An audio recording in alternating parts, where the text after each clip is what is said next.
Ma sœur, donne-toi de la valeur.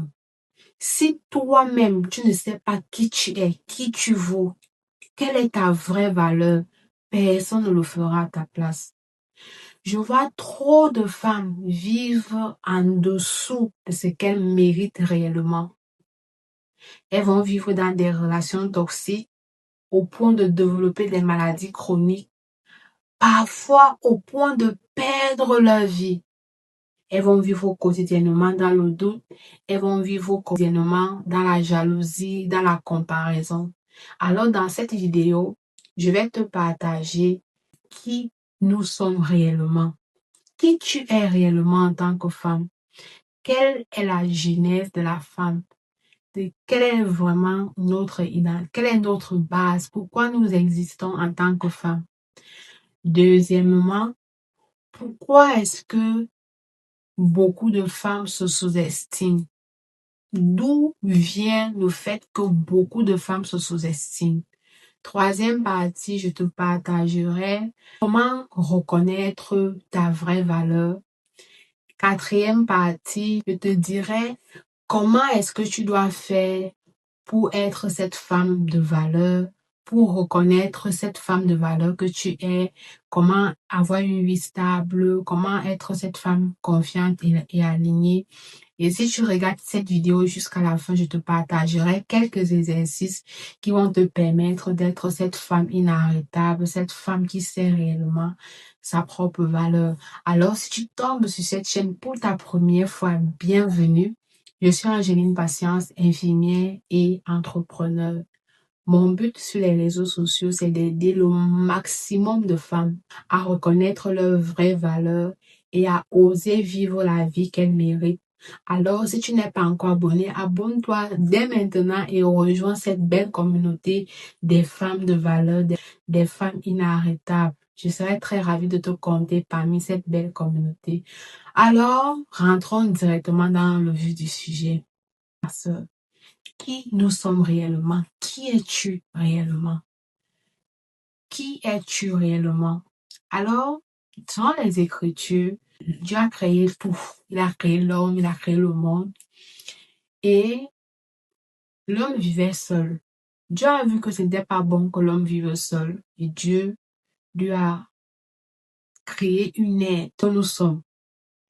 L'aide que tu es. En tant qu'aide, c'est vraiment dans sa globalité. Pourquoi? Parce que Dieu avait déjà créé le monde. Dieu avait déjà créé l'homme. Et il a vu que l'homme, c'était pas bien que l'homme vive seul. Donc, il t'a créé en tant qu'aide. Donc, sur tous les domaines, tu peux agir. Dieu t'a armé pour que tu puisses agir sur tous les domaines de la vie, que rien ne puisse t'arrêter. Sur tous les domaines de la vie, tu es performante. Alors, ça veut dire que tu n'es pas n'importe qui. Ça veut dire que Dieu t'a armé, Dieu t'a fait confiance et il t'a tout donné. Donc, ne dors pas en croyant que lorsque tu vas dormir, des choses vont changer. Ne crois pas que tu vas rester là, être l'ombre de toi-même et quelqu'un d'autre va venir te donner de la valeur. Le mariage va venir te donner de la valeur, ta situation financière. Bref, que les gens autour de toi viendront dire qui tu es réellement. C'est à toi de savoir qui tu es réellement, qui tu vaux réellement. Tout part de ton identité, de d'où tu viens. Donc, sache que Dieu t'a créé, Dieu t'a armé pour que tu sois brave dans tous les domaines de la vie. S'il faut répondre à la question de pourquoi beaucoup de femmes se sous-estiment, mais je vais te rassurer que les causes sont tellement profondes. Les causes sont tellement profondes. La toute première cause, c'est lié à ton éducation, lié à ton enfance. Quand je parle de toi, je parle de moi. Donc, quand on est tout petit, parfois, nos parents n'ont même pas le temps de nous enseigner à nous aimer nous-mêmes, de nous enseigner à nous accepter, à accepter nos imperfections, à accepter notre physique, à accepter qui nous sommes. Parfois, c'est ton propre parent, ta propre mère ou ton père qui va te comparer à d'autres personnes, soit des cousines, soit tes frères, soit tes sœurs. Parfois, on va trouver que tu es assez grande, parfois, on va trouver que tu es assez petite, soit on va trouver que tu as un gros nez, on va dire que tu as des grands yeux, on va dire que tu as de grosses lèvres. Bref, on va trouver des imperfections qu'on va te rappeler tous les jours que ce n'est pas beau, ce n'est pas correct. On va te comparer aux autres en fait. Donc tout part parfois par l'éducation que nous recevons. Tout part également par le fait que nous ne sommes pas acceptés quand nous sommes petites. Ou alors, lié au fait que parfois tu perds tes parents très tôt et puis tu te retrouves chez une tante ou chez un oncle. Et là-bas, c'est presque la même chose. Tu n'es pas valorisé. On ne t'apprend pas à t'aimer, à s'aimer. On ne t'apprend pas à t'accepter. On ne t'apprend pas à accepter tes imperfections, tes défauts. On ne t'apprend pas à à ce que tu saches que personne n'est parfait en fait, que chacun de nous a des défauts et des qualités. On va te rappeler plutôt tes défauts physiques au quotidien. On va te rappeler des choses te, qui vont te faire devenir petite, qui vont te faire perdre cette confiance en toi, ne plus être cette femme audacieuse, cette petite fille audacieuse qui n'a pas peur, qui sait qu'elle n'est pas n'importe qui. Donc, parfois, tout part non seulement de l'éducation et du non-acceptation de nos parents. Et lorsqu'on grandit, on va grandir en fonction de la validation des autres. On va vouloir que les autres nous valident. Si on ne te dit pas que tu es belle, toi, c'est que tu n'es pas belle. Donc, tout commence par l'éducation. Par la suite, il y a également la comparaison. Lorsqu'on grandit, nous-mêmes, on commence à se comparer à notre tranche d'âge. Parfois, même étant petit, tu vas voir un enfant qui va se comparer à ses amis qui ont le même âge que lui. Donc, tout part de la comparaison également.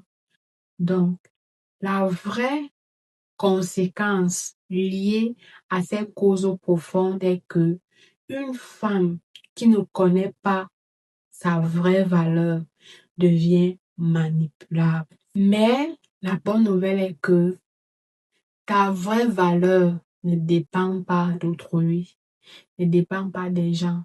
Ta vraie valeur, c'est quand tu t'assis. Ta vraie valeur, c'est quand tu sais qui tu es réellement. Parce que ta valeur ne dépend pas des autres. Elle dépend de toi et de toi seul. Comment reconnaître ta vraie valeur? Première chose, tu dois savoir qui tu es. Sache que ton identité ne dépend ni de ton statut, ni de ton passé, ni de ta famille, ni de ton conjoint, ou bien ni d'un mariage ou d'un futur mariage, ni de tes diplômes, ni de ton aspect physique. Ton identité dépend de Dieu. Ta valeur, qui tu es, ça dépend de ton Créateur. Ça dépend de Dieu qui t'a créé. Deuxième chose que tu dois savoir sur comment reconnaître ta vraie identité, tu dois te questionner sur qu'est-ce que toi tu apportes. Tu ne dois pas être cette femme qui attend toujours qu'on lui donne. Qu'est-ce que tu apportes? C'est quoi tes qualités? C'est quoi tes talents? Quelle est ton intelligence émotionnelle? Qu'est-ce que les gens apprécient en toi? Qu'est-ce que les gens aiment en toi? Qu'est-ce que les gens apprécient en toi? C'est d'identifier ce que tu vaux réellement, ce que tu apportes.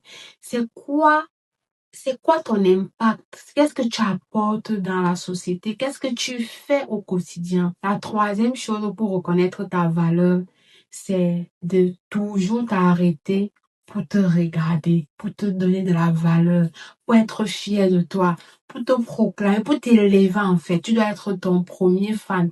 Tu dois être ton premier mentor. Tu dois t'aimer en fait. Tu dois te regarder face à un miroir comme ça là, mais tu es fier de toi.